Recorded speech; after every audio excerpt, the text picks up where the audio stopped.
Hi hello welcome to my channel. ಯಾರೆಲ್ಲ ಇನ್ನೂ ಈ ಚಾನಲ್ಗೆ ಸಬ್ಸ್ಕ್ರೈಬ್ ಆಗಿಲ್ಲ, ದಯವಿಟ್ಟು ಈ ಕೂಡಲೇ ಸಬ್ಸ್ಕ್ರೈಬ್ ಆಗಿ. ಹಾಗೆಯೇ ಈ ಒಂದು ಕತೆ ನಿಮಗೆ ಇಷ್ಟ ಆಗಿದ್ದಲ್ಲಿ ಕೊನೆಯಲ್ಲಿ ಲೈಕ್ ಕೊಡೋದನ್ನು ಮರಿಬೇಡಿ. Life is beautiful. ಬಸ್ ಸ್ಟ್ಯಾಂಡ್ಗೆ ಬಂದು ಬೆಂಗಳೂರಿಗೆ ಹೋಗುವ ಬಸ್ ಹತ್ತಿ ತಾನು ರಿಸರ್ವೇಷನ್ ಮಾಡಿದ ಪ್ಲೇಸ್ಗೆ ಬಂದು ಕುಳಿತುಕೊಳ್ಳುತ್ತಾಳೆ. ಒಮ್ಮೆ ದೀರ್ಘವಾದ ಉಸಿರನ್ನು ಹೊರಕ್ಕೆ ಹಾಕಿ ನಂತರ ತನ್ನ ಮೊಬೈಲ್ನಲ್ಲೇ ಇರುವ ಗ್ಯಾಲರಿಯನ್ನು ತೆಗೆದು ನೋಡುತ್ತಾಳೆ. ಅದೇ ಮುದ್ದಾದ ಮುಖ, ಆದರೆ ಆಗ ನಗು ಅನ್ನೋದೇ ಇರಲಿಲ್ಲ. ಆದರೆ ಈಗ ಎಂದು ಅವಳಿಗೆ ಅರಿವಿಲ್ಲದೆ ಮುಖದಲ್ಲಿ ಒಂದು ಮುಗುಳ್ನಗೆ ಮೂಡುತ್ತದೆ. ಕಣ್ಣು ಮುಚ್ಚಿ ಕಿಟಕಿಯ ಆಚೆ ಮುಖವನ್ನು ಹೊರಹಾಕಿ ತಂಪಾದ ಗಾಳಿಗೆ ಮುಖ ಒಡ್ಡಿ ಕೂರುವಳು. ಇಂದಿನ ಘಟನೆಗಳು ಮನಸ್ಸಿನ ಪುಟದಲ್ಲಿ ಒಂದೊಂದೇ ತೆರೆದುಕೊಳ್ಳುವುದು. ಜೀವನ ಎಷ್ಟು ವಿಚಿತ್ರ ಅಲ್ವಾ? ಕಷ್ಟ ಸುಖ ಇದ್ದರೆ ಜೀವನ ಅಂತ ಹೇಳುತ್ತಾರೆ. ಆದರೆ ಈ ಜನ ಸುಖವನ್ನು ಸ್ವೀಕರಿಸುವಷ್ಟು ಕಷ್ಟವನ್ನು ಸ್ವೀಕರಿಸುವುದಿಲ್ಲ. ಮಹಾಭಾರತದಲ್ಲಿ ಶ್ರೀಕೃಷ್ಣ ಪರಮಾತ್ಮ ಹೇಳಿರುವ ಹಾಗೆ ಈ ಕ್ಷಣ ಕಳೆದು ಹೋಗುತ್ತದೆ. ಅದು ದುಃಖದ ಕ್ಷಣ ಆಗಿರಬಹುದು ಅಥವಾ ಸಂತೋಷದ ಕ್ಷಣ ಕೂಡ ಆಗಿರಬಹುದು. ಆದರೆ ಈ ನೋವು ಮತ್ತು ಕಷ್ಟ ಬಂದಾಗ ನಾವು ಮಾಡುವ ಮೊದಲ ಯೋಚನೆ ಆತ್ಮಹತ್ಯೆ. ಜೀವನದಲ್ಲಿ ಎಷ್ಟು ಹಣ, ಆಸ್ತಿ, ಅಂತಸ್ತು ಇದ್ದರೂ ಕೂಡ ನೆಮ್ಮದಿಯ ಜೀವನ ಸಾಗಿಸಬೇಕು ಅಂದರೆ ನಮ್ಮದು ಮತ್ತು ನಮ್ಮವರು ಎನಿಸಿಕೊಂಡವರು ಇದ್ದರೆ ಮಾತ್ರ ಲೈಫ್ ಈಸ್ ಬ್ಯೂಟಿಫುಲ್ ಅಂತ ಅನಿಸುತ್ತೆ. ಅದೇ ನನಗೆ ಯಾರೂ ಇಲ್ಲ ಅಂತ ಅನಿಸಿದರೆ ಲೈಫ್ ಈಸ್ ಹಾರಬಲ್ ಅಂತ ಅನಿಸುತ್ತೆ. ಆದರೆ ಯಾರೂ ಕೂಡ ಯೋಚನೆ ಮಾಡಲ್ಲ, ಜೀವನದಲ್ಲಿ ಕಷ್ಟ ನೋವು ಬಂದಾಗ ಸಾವು ಒಂದೇ ಪರಿಹಾರ ಅಲ್ಲ ಅಂತ. ಯಾರೂ ಕೂಡ ಸತ್ತ ಮೇಲೆ ನೆಮ್ಮದಿ ದೊರೆಯುತ್ತದೆ ಅಂತ ಹೇಳಿಯೇ ಇಲ್ಲ, ಅಥವಾ ಸತ್ತ ವ್ಯಕ್ತಿ ಎದ್ದು ಬಂದು ಹೇಳಿದ ಉದಾಹರಣೆ ಕೂಡ ಇಲ್ಲ. ಮನುಷ್ಯ ಜನ್ಮ ಒಂದು ವರ. ಹಿರಿಯರು ಹೇಳುವ ಹಾಗೆ ಮುಂದಿನ ಜನ್ಮ ಇದೆಯೋ ಇಲ್ಲವೋ ಗೊತ್ತಿಲ್ಲ, ಆದರೆ ಇರುವ ಜೀವನವನ್ನು ಅರ್ಥಪೂರ್ಣವಾಗಿ ಕಳೆಯಬೇಕು. ಸಾವು ಅನ್ನೋದು ನಮ್ಮನ್ನು ಹುಡುಕಿ ಬರಬೇಕೇ ವಿನಃ ಸಾವನ್ನು ನಾವು ಹುಡುಕಿ ಹೋಗಬಾರದು. ಅದಕ್ಕೆ ನನ್ನ ಜೀವನದಲ್ಲಿ ಎಷ್ಟು ಕಷ್ಟ ನೋವು ಇದ್ದರೂ ಕೂಡ ಲೈಫ್ ಈಸ್ ಬ್ಯೂಟಿಫುಲ್ ಅಂತ ಬದುಕುವವಳು ನಾನು. ನಿಮಗೆಲ್ಲ ಅನಿಸಿರುತ್ತೆ, ಯಾರಪ್ಪ ಇವಳು ಆಗಿಂದ ಫಿಲಾಸಫಿ ಮಾತಾಡುತ್ತಾ ಇದ್ದಾಳೆ ಅಂತ. ನನ್ನ ಹೆಸರು ಸುರಕ್ಷಾ. ನಾನು ನನ್ನ ಸ್ನೇಹಿತೆ ಮದುವೆ ಮುಗಿಸಿಕೊಂಡು ಬರುತ್ತಾ ಇದ್ದೀನಿ. ನಾನು ಯಾಕೆ ಸುಖ ನೋವು ಸಾವು ಅಂತ ಮಾತಾಡಿದೆ ಅಂತ ನಿಮಗೆ ಆಶ್ಚರ್ಯ ಆಗಿರುತ್ತೆ ಅಂತ ನನಗೆ ಗೊತ್ತು. ಅದಕ್ಕೆ ಕಾರಣ ನಾನು ಈಗ ಮದುವೆಗೆ ಹೋಗಿದ್ದ ನನ್ನ ಸ್ನೇಹಿತೆ ಜೀವನದಲ್ಲಿ ನಡೆದ ಘಟನೆ. ನಾನೊಬ್ಬ ಆಟೋ ಚಾಲಕಿ. ಚಿಕ್ಕ ವಯಸ್ಸಿನಲ್ಲೇ ನನ್ನ ತಂದೆ ತಾಯಿಯನ್ನು ಕಳೆದುಕೊಂಡ ಕಾರಣ ತಮ್ಮ ಮತ್ತು ತಂಗಿಯ ಹೊರೆ ನನ್ನ ಮೇಲೆ ಬಿತ್ತು. ಹಾಗಾಗಿ ಚಿಕ್ಕ ವಯಸ್ಸಿನಲ್ಲೇ ಮನೆಯ ಎಲ್ಲ ಜವಾಬ್ದಾರಿಯನ್ನು ನಾನೇ ತೆಗೆದುಕೊಂಡೆ. ಓದಿದ್ದು ಕೇವಲ 5ನೇ ತರಗತಿವರೆಗೆ ಆದ ಕಾರಣ ನನಗೆ ಸರಿಯಾದ ಉದ್ಯೋಗ ದೊರೆಯಲಿಲ್ಲ. ಮನೆಯ ಖರ್ಚು ಮತ್ತು ತಮ್ಮ ಮತ್ತು ತಂಗಿ ಸ್ಕೂಲ್ ಫೀಸನ್ನು ಭರಿಸುವ ನಿಟ್ಟಿನಲ್ಲಿ ಸಾಲ ಮಾಡಿ ಒಂದು ಆಟೋವನ್ನು ಖರೀದಿಸಿ ತಮ್ಮ ಮತ್ತು ತಂಗಿಯನ್ನು ಓದಿಸುತ್ತಾ ಅವರ ಜೀವನಕ್ಕೆ ಆಧಾರವಾದೆ. ನನಗೆ ನನ್ನ ಮಾತೇ ಬಂಡವಾಳ. ನೋಡಲು ಸುಂದರಿ ಅಲ್ಲದಿದ್ದರೂ ನನ್ನ ಮಾತು, ನನ್ನ ನಗುಮುಖವೇ ಒಂದು ರೀತಿಯ ಆಕರ್ಷಣೆ. ಹಾಗಾಗಿ ದಿನವೂ ಪ್ಯಾಸೆಂಜರ್ ಕೊರತೆ ಆಗುತ್ತಾ ಇರಲಿಲ್ಲ ನನಗೆ. ನನ್ನ ಆಟೋದ ಪ್ರಯಾಣಿಕರ ಕಷ್ಟ ಸುಖದ ಬಗ್ಗೆ ಕೇಳಿ ಅವರ ನೋವಿಗೆ ಸ್ಪಂದಿಸುತ್ತಾ ನನ್ನ ನೋವನ್ನು ಮರೆಯುತ್ತಿದ್ದೆ. ಅಂದು ಮನೆಗೆ ಹೋಗಲು ನನಗೆ ಸ್ವಲ್ಪ ತಡವಾಗಿತ್ತು. ಹಾಗಾಗಿ ಆಟೋವನ್ನು ಸ್ವಲ್ಪ ವೇಗವಾಗಿ ಚಲಿಸುತ್ತಾ ಇದ್ದೆ. ಇದ್ದಕ್ಕಿದ್ದ ಹಾಗೆ ಅಚಾನಕ್ಕಾಗಿ ಒಂದು ಹುಡುಗಿ ಆಟೋಕ್ಕೆ ಅಡ್ಡ ಬಂದಳು. ನಾನು ಆಟೋವನ್ನು ನನ್ನ ಶಕ್ತಿಗೆ ಮೀರಿ ನಿಯಂತ್ರಿಸಿದೆ. ಆದರೆ ಆ ಹುಡುಗಿ ಹೆದರಿಕೆಯಿಂದಲೇ ಪ್ರಜ್ಞೆ ತಪ್ಪಿ ಬಿದ್ದಳು. ನಾನು ಅವಳ ಹತ್ತಿರ ಹೋಗಿ ಅವಳನ್ನು ನನ್ನ ಕಡೆ ತಿರುಗಿಸಿಕೊಂಡೆ. ಕೋಮಲ ಮೈಬಣ್ಣ, ದೊಡ್ಡದಾದ ಕಾಂತಿಯುತ ನಯನಗಳು, ನೋಡಲು ಅತಿ ಎನಿಸುವಷ್ಟು ಸುಂದರವಾಗಿ ಇದ್ದಳು. ರೇಷ್ಮೆ ಸೀರೆ ಹುಟ್ಟು ಮೈ ತುಂಬ ಒಡವೆ ಹಾಕಿಕೊಂಡಿದ್ದಳು. ಕುತ್ತಿಗೆಯಲ್ಲಿ ತಾಳಿ. ಈ ಎಲ್ಲವನ್ನೂ ನೋಡಿದ ನನಗೆ ಯಾವುದೋ ಶ್ರೀಮಂತ ಕುಟುಂಬದ ಹುಡುಗಿ ಎಂದು ತಿಳಿಯಿತು. ಆದರೆ ಅವಳ ಪಕ್ಕದಲ್ಲಿ ಇದ್ದ ಲಗೇಜ್ ಮತ್ತು ಹತ್ತು ಬಾಡಿದ ಅವಳ ಮುಖ ನೋಡಿ ಮನೆ ಬಿಟ್ಟು ಬಂದಿರಬಹುದು ಎಂದು ಊಹೆ ಮಾಡಿದೆ.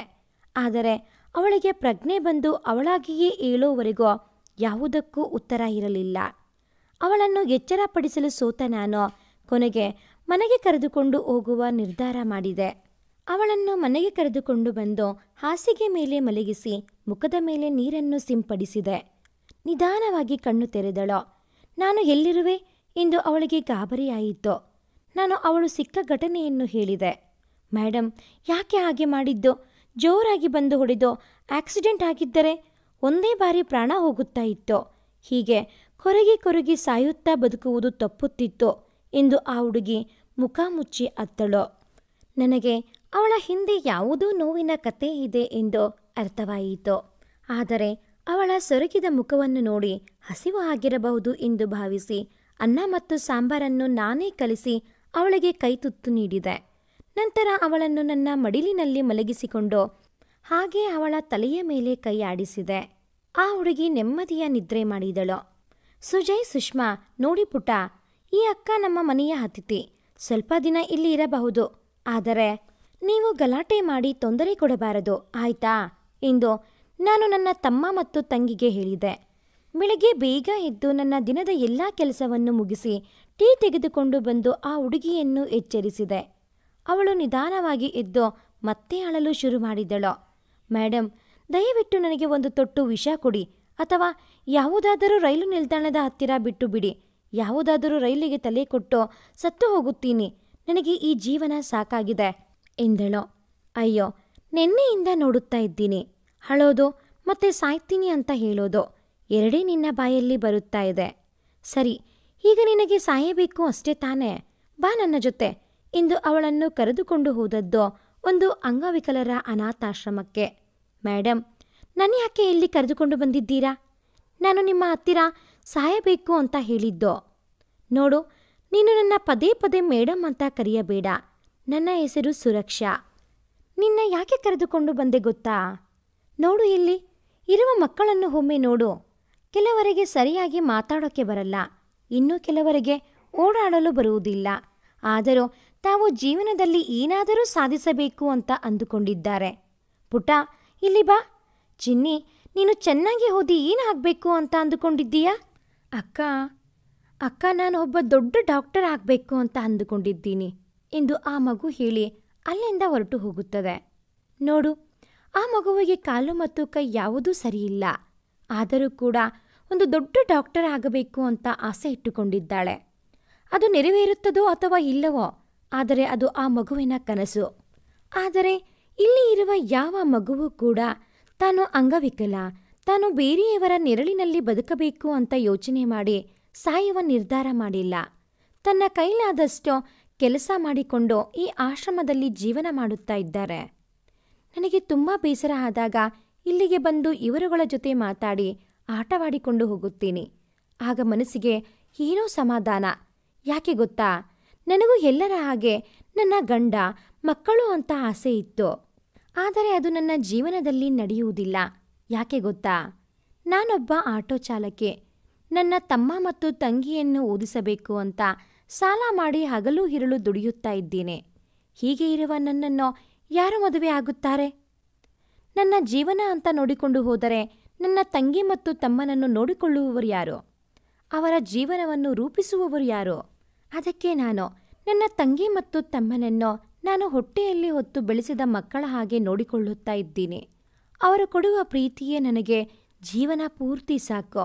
ಈಗ ಹೇಳು, ನೀನ್ಯಾರೋ? ನೀನು ಸಾಯಬೇಕು ಅಂತ ಅಂದುಕೊಳ್ಳುವ ರೀತಿ ನಿನ್ನ ಜೀವನದಲ್ಲಿ ನಡೆದ ಘಟನೆ ಏನು? ಅವಳು ಒಂದು ವಿಷಾದದ ನಗೆಯನ್ನು ನಕ್ಕು. ನನ್ನ ಹೆಸರು ದೀಪಿಕಾ.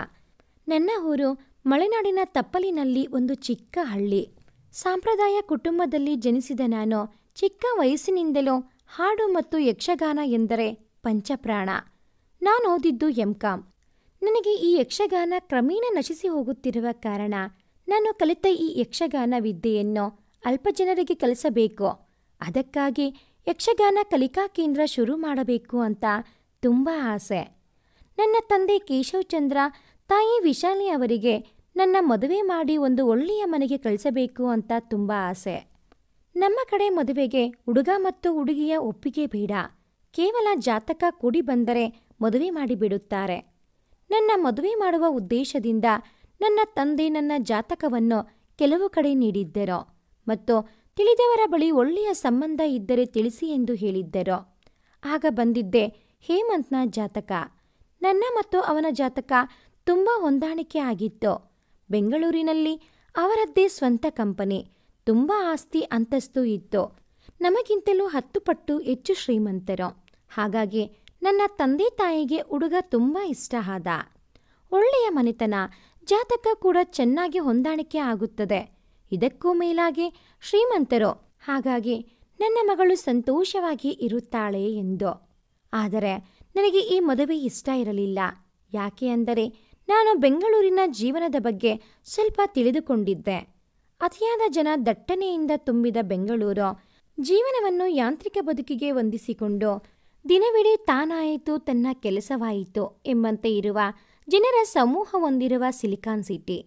ದಿನದ 24 ಗಂಟೆಯೂ ಸಾಲದಷ್ಟು ದುಡಿದು ಜೀವನದ ಸಿಹಿಯಾದ ಕ್ಷಣವನ್ನು ಮರೆತು ತನ್ನವರೆಗೆ ದಿನದ ಕೆಲವು ನಿಮಿಷಗಳನ್ನು ಮೀಸಲು ಇಡಲು ಸಾಧ್ಯವಿಲ್ಲದಷ್ಟು ಬ್ಯುಸಿ ಲೈಫ್ನಲ್ಲಿ ಕಳೆದು ಹೋಗಿದ್ದಾರೆ.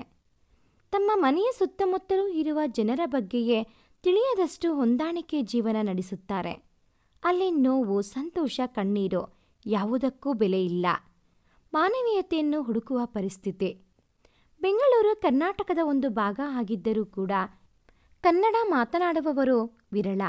ಕನ್ನಡ ಬಂದರೂ ಕೂಡ ಇಂಗ್ಲಿಷ್ನಲ್ಲಿ ಮಾತನಾಡುತ್ತಾರೆ. ಹಾಗಾಗಿ ಈ ಮಲೆನಾಡನ್ನು ಬಿಟ್ಟು ಹೋಗಲು ಇಷ್ಟ ಇರಲಿಲ್ಲ. ಅದೂ ಅಲ್ಲದೆ ಶ್ರೀಮಂತರು ಆದ ಕಾರಣ ಅವರ ಜೀವನಕ್ಕೆ ಹೊಂದಾಣಿಕೆ ಮಾಡಿಕೊಂಡು ಜೀವನ ಸಾಗಿಸಲು ನನ್ನಿಂದ ಸಾಧ್ಯವಿಲ್ಲ ಎಂದು ನನಗೆ ಅನ್ನಿಸಿತ್ತು. ಅದನ್ನು ನನ್ನ ತಂದೆಗೆ ಕೂಡ ಹೇಳಿದೆ. ಆದರೆ ನನ್ನ ತಂದೆಗೆ ಆ ಸಂಬಂಧ ತುಂಬ ಹಿಡಿಸಿತ್ತು.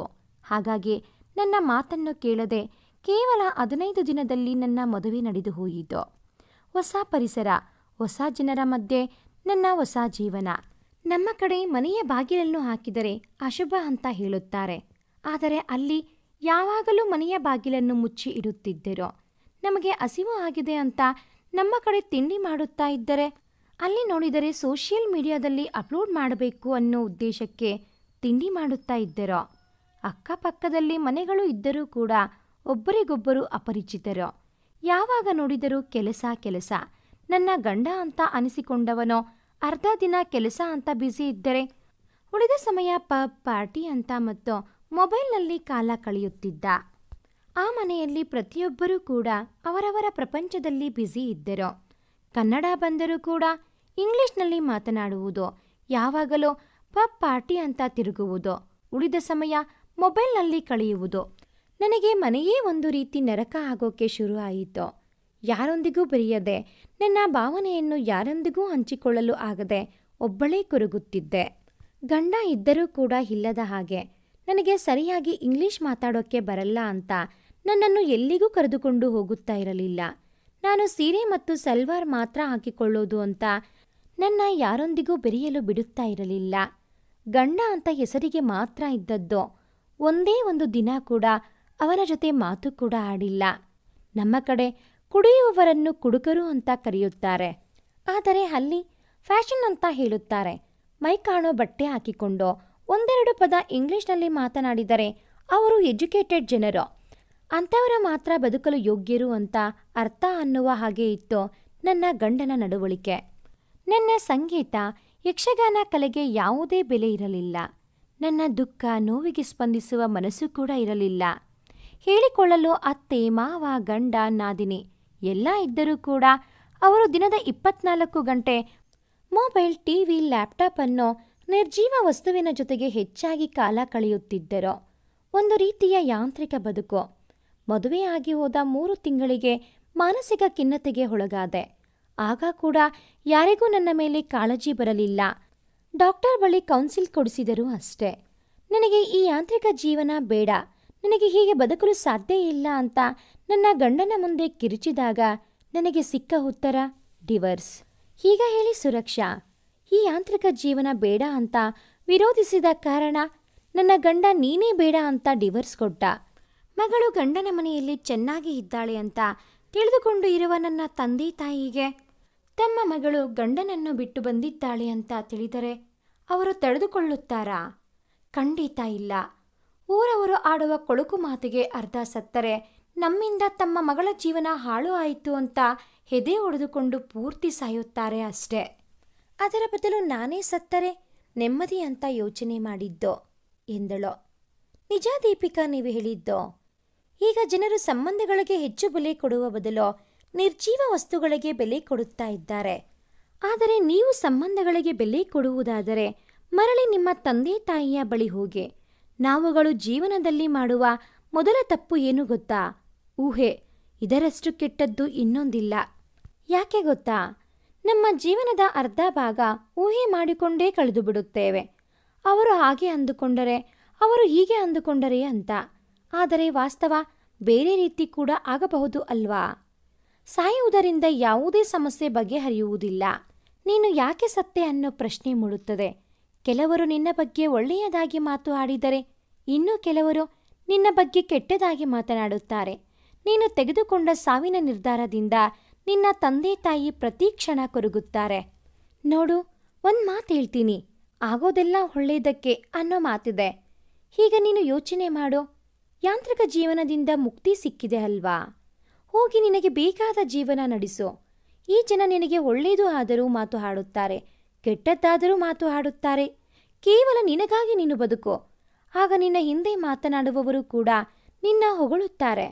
ಜೀವನದಲ್ಲಿ ಎಲ್ಲರೂ ಗಾಂಧೀಜಿ, ಕುವೆಂಪು ಹೀಗೆ ಜನ ಗುರುತಿಸುವ ವ್ಯಕ್ತಿ ಆಗಲ್ಲ. ಆದರೆ ಯಾವತ್ತು 4 ಜನ ಆದರೂ ನಾವು ಸಾಯುವಾಗ ತುಂಬ ಮನಸ್ಸಿನಿಂದ ಕಣ್ಣೀರು ಹಾಕಬೇಕು. ಹಾಗೆ ಬದುಕಿದರೆ ಮಾತ್ರ ಈ ಜೀವ ಮತ್ತು ಜೀವನಕ್ಕೆ ಒಂದು ಬೆಲೆ. ಸುರಕ್ಷಾ ಹೇಳಿದ ಪ್ರತಿಯೊಂದು ಮಾತು ದೀಪಿಕಾ ಮನಸ್ಸು ಬದಲಾಗುವಂತೆ ಮಾಡುತ್ತದೆ. ಅವರು ಹೇಳಿದ ಸ್ಫೂರ್ತಿಯ ಮಾತುಗಳು ಮತ್ತು ಅವಳ ನಡವಳಿಕೆ ದೀಪಿಕಾಗೆ ಸುರಕ್ಷಾ ತನ್ನ ಬಂಧುವಿಗಿಂತ ಹೆಚ್ಚು ಅನ್ನೋ ಫೀಲ್ ಬರುತ್ತದೆ. ಸುರಕ್ಷಾ ಮತ್ತು ದೀಪಿಕಾ ಒಳ್ಳೆಯ ಸ್ನೇಹಿತರಾಗುತ್ತಾರೆ. ಸುರಕ್ಷಾ ಹೇಳಿದ ಹಾಗೆ ದೀಪಿಕಾ ತನ್ನ ಊರಿಗೆ ಹೋಗಿ ತನ್ನ ತಂದೆ ತಾಯಿಯ ಬಳಿ ತನ್ನ ನೋವು, ತಾನು ಅಲ್ಲಿ ಪಟ್ಟ ಕಷ್ಟ ಎಲ್ಲವನ್ನೂ ಹೇಳಿಕೊಳ್ಳುತ್ತಾಳೆ. ದೀಪಿಕಾ ತಂದೆಗೆ ತಾನೇ ತನ್ನ ಕೈಯಾರೆ ತನ್ನ ಮಗಳ ಬಾಳನ್ನು ಹಾಳು ಮಾಡಿದೆ ಅನ್ನೋ ನೋವು ಕಾಡಿದರೂ ಕೂಡ ಆ ನರಕದಿಂದ ಅವಳು ಹೊರಬಂದಿದ್ದೋ ನೆಮ್ಮದಿಯಾಗುತ್ತದೆ. ದೀಪಿಕಾ ತನ್ನ ಎಲ್ಲ ನೋವನ್ನು ಮರೆತು ತನ್ನ ಆಸೆಯಂತೆ ಯಕ್ಷಗಾನ ಕಲಿಕಾ ಕೇಂದ್ರ ಶುರು ಮಾಡಿದಳು. ಅವಳ ತಂದೆ ತಾಯಿ ಅವಳಿಗೆ ಇನ್ನೊಂದು ಮದುವೆ ಮಾಡುವುದಾಗಿ ಹೇಳುವರು. ಅವಳು ತಂದೆ ತಾಯಿಯ ಮನಸ್ಸಿಗೆ ಬೇಸರ ಮಾಡಲು ಇಷ್ಟಪಡದೆ ಒಂದು ಕಂಡೀಷನ್ ಮೇಲೆ ಮದುವೆಗೆ ಒಪ್ಪಿಗೆ ನೀಡುತ್ತಾಳೆ. ಅವಳು ಮದುವೆ ಆಗಲು ಒಪ್ಪಿಗೆ ಕೊಡುವಾಗ ಹೇಳಿದ್ದ ಕಂಡೀಷನ್, ನಾನು ಮದುವೆ ಆಗುವ ಹುಡುಗ ಕೂಡ ಡಿವರ್ಸ್ ಆಗಿರಬೇಕು ಅಂತ. ಯಾಕೆ ಅಂದರೆ ತಾನು ಮದುವೆ ಆಗುವ ಹುಡುಗನಿಗೆ ಇದು ಮೊದಲನೇ ಮದುವೆ ಆಗಿದ್ದು, ಮುಂದೊಂದು ದಿನ ತಾನು ಡಿವರ್ಸ್ ಅನ್ನೋ ಒಂದೇ ಒಂದು ಕಾರಣಕ್ಕೆ ತಮ್ಮ ನಡುವೆ ಸಂಬಂಧ ಮುರಿದು ಬೀಳಬಾರದು. ಅದೇ ಡಿವರ್ಸ್ ಆದವನನ್ನು ಮದುವೆ ಆದರೆ ಒಬ್ಬರಿಗೊಬ್ಬರು ಅರ್ಥ ಮಾಡಿಕೊಂಡು ಚೆನ್ನಾಗಿ ಇರಬಹುದು ಅಂತ. ಮೇಡಮ್, ನಿಮ್ಮ ಸ್ಟಾಪ್ ಬಂದಿದೆ. ಸುರಕ್ಷಾ ತನ್ನ ನೆನಪಿನಿಂದ ಹೊರಬರುತ್ತಾಳೆ. ಜೀವನ ಹೀಗೆ ಅಲ್ವಾ? ಒಂದು ಕ್ಷಣ ನೋವು, ಇನ್ನೊಂದು ಕ್ಷಣ ಸಂತೋಷ. ಮದುವೆ ಆಗಿಲ್ಲ ಅನ್ನೋರಿಗೆ ಮದುವೆ ಆಗಿಲ್ಲ ಅನ್ನೋ ಚಿಂತೆ, ಮದುವೆ ಆದವರಿಗೆ ಗಂಡ ಅಥವಾ ಹೆಂಡತಿ ಸರಿಯಿಲ್ಲ ಅನ್ನೋ ಚಿಂತೆ, ಎಲ್ಲ ಸರಿ ಇದ್ದರೆ ಮಕ್ಕಳು ಇಲ್ಲ ಅನ್ನೋ ಚಿಂತೆ, ಮಕ್ಕಳು ಇದ್ದರೆ ಅವರಿಗೆ ಕಲಿಸಿಲ್ಲ, ಮದುವೆ ಆಗಿಲ್ಲ ಅನ್ನೋ ಚಿಂತೆ, ಮಕ್ಕಳಿಗೆ ಮದುವೆ ಆದ ಮೇಲೆ ಸೊಸೆ ಕಾಟ, ಅತ್ತೆ ಕಾಟ, ಮಗ ಮನೆಯಿಂದ ಹೊರಗೆ ಹಾಕಿದ, ಎಲ್ಲ ಇದ್ದು ಇಲ್ಲದ ಹಾಗೆ ವೈದ್ಯಾಶ್ರಮದಲ್ಲಿ ಇದ್ದೀನಿ. ಹೀಗೆ ಚಿತೆ ಸೇರುವವರಿಗೂ ಈ ಚಿಂತೆ ಅನ್ನೋದು ತಪ್ಪಲ್ಲ. ಯಾರು ಯಾವಾಗ ಹೇಗೆ ಸಾಯುತ್ತಾರೆ ಗೊತ್ತಿಲ್ಲ. ಯಾರ ಆಯುಷನ್ನು ಯಾರೂ ಕೂಡ ನೋಡಿಲ್ಲ. ಸತ್ತ ಮೇಲೆ ಎಲ್ಲ ಏನಾಗುತ್ತಾರೆ ತಿಳಿದಿಲ್ಲ. ಆದರೆ ಇದರ ಬಗ್ಗೆ ಎಲ್ಲ ಯೋಚನೆ ಮಾಡಿ ಇರುವ ಜೀವನ ಕಳೆದುಕೊಳ್ಳಬೇಡಿ. ಜೀವನದಲ್ಲಿ ಒಂದು ಬಾಗಿಲು ಮುಚ್ಚಿದರೆ 1000 ಬಾಗಿಲು ನಮಗಾಗಿ ತೆರೆದು ಇರುತ್ತೆ. ಆದರೆ ಸರಿಯಾಗಿ ನೋಡಬೇಕು ಅಷ್ಟೇ. ದೀಪಿಕಾ ಜೀವನ ಕೂಡ ಅಷ್ಟೇ. ಆತ್ಮಹತ್ಯೆ ಮಾಡಿಕೊಂಡಿದ್ದರೆ ಅವಳ ಜೀವನ ಅಲ್ಲಿಗೆ ಮುಗಿಯುತ್ತಿತ್ತು. ಆದರೆ ಸುರಕ್ಷಾ ಹೇಳಿದ ಮಾತಿನ ಹಾಗೆ ಹೊಸ ಬದುಕು ಕಟ್ಟಿಕೊಂಡು ತನ್ನ ಜೀವನವನ್ನು ಹಸನಾಗಿ ಮಾಡಿಕೊಂಡಳು. ಹಾಗಾಗಿ ಆಗೋದೆಲ್ಲ ಒಳ್ಳೆಯದಕ್ಕೆ ಅಂತ ಬದುಕಿ. ಆಗ ನೀವೇ ಹೇಳುತ್ತೀರಾ ಲೈಫ್ ಈಸ್ ಬ್ಯೂಟಿಫುಲ್ ಅಂತ. ಈ ಒಂದು ಕತೆ ನಿಮಗೆ ಇಷ್ಟ ಆಗಿದ್ದಲ್ಲಿ ಪ್ಲೀಸ್ ಲೈಕ್ ಮಾಡಿ, ಶೇರ್ ಮಾಡಿ, ಹಾಗೆಯೇ ಕಾಮೆಂಟ್ ಮಾಡೋದನ್ನು ಮರಿಬೇಡಿ. ಹಾಗೂ ನನ್ನ ಈ ರೀತಿಯ ಹೊಸ ಕತೆಗಳ ನೋಟಿಫಿಕೇಷನ್ಸ್ ನಿಮಗೆ ಬರಬೇಕು ಅಂತ ಅಂದರೆ ಈ ಕೂಡಲೇ ಈ ಚಾನಲ್ಗೆ ಸಬ್ಸ್ಕ್ರೈಬ್ ಆಗಿ. Thanks for watching this video.